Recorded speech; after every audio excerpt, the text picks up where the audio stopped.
સુરત શહેરના ભટાર વિસ્તારમાં આવેલી ખોડિયારનગર સોસાયટીમાં બનેલી એક ઘટનાએ સ્થાનિક વિસ્તારમાં ભારે ચકચાર મચાવી છે. ભાડાના માત્ર 1000 રૂપિયા મુદ્દે થયેલા વિવાદ બાદ મકાન માલિકે ભાડુઆતને માર માર્યો હોવાના આક્ષેપો વચ્ચે ભાડુઆતનું સારવાર દરમિયાન મોત નીપજ્યું હોવાનું સામે આવ્યું છે.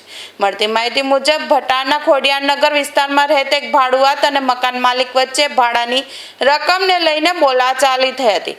પરિવારજનોના આક્ષેપ મુજબ ભાડાના આશરે 1000 રૂપિયા બાકી હોવાના મુદ્દે થયેલા વિવાદ દરમિયાન મકાન માલિકે ભાડુઆત સાથે મારામારી કરી હતી. આ મારામારીમાં ભાડુઆતને ગંભીર ઈજાઓ પહોંચી હોવાનું જણાવવામાં આવી રહ્યું છે. ઘટના બાદ ઈજાગ્રસ્ત વ્યક્તિને તબિયત લથડતા તેને તાત્કાલિક સારવાર માટે હોસ્પિટલમાં ખસેડવામાં આવ્યો હતો. ત્યારબાદ વધુ સારવાર માટે તેને સુરત સિવિલ હોસ્પિટલ ખાતે દાખલ કરવામાં આવ્યો હતો, જ્યાં 3 દિવસ સુધી તેની સારવાર ચાલી રહી હતી. હોસ્પિટલમાં સારવાર દરમિયાન તબીબોએ દર્દીની સ્થિતિ સુધારવા માટે પ્રયત્ન કર્યા હતા, પરંતુ 3 દિવસની સારવાર બાદ તેનું મોત નીપજ્યું હોવાનું સામે આવ્યું છે. મૃત્યુના સમાચાર મળતા જ પરિવારજનોમાં શોકનો માહોલ છવાઈ ગયો હતો. ઘટનાને લઈને મૃતકના પરિવારજનોએ મકાન માલિક પર ગંભીર આક્ષેપો કર્યા છે, જ્યારે પોલીસ હાલ સમગ્ર મામલાની તપાસ કરી રહી છે.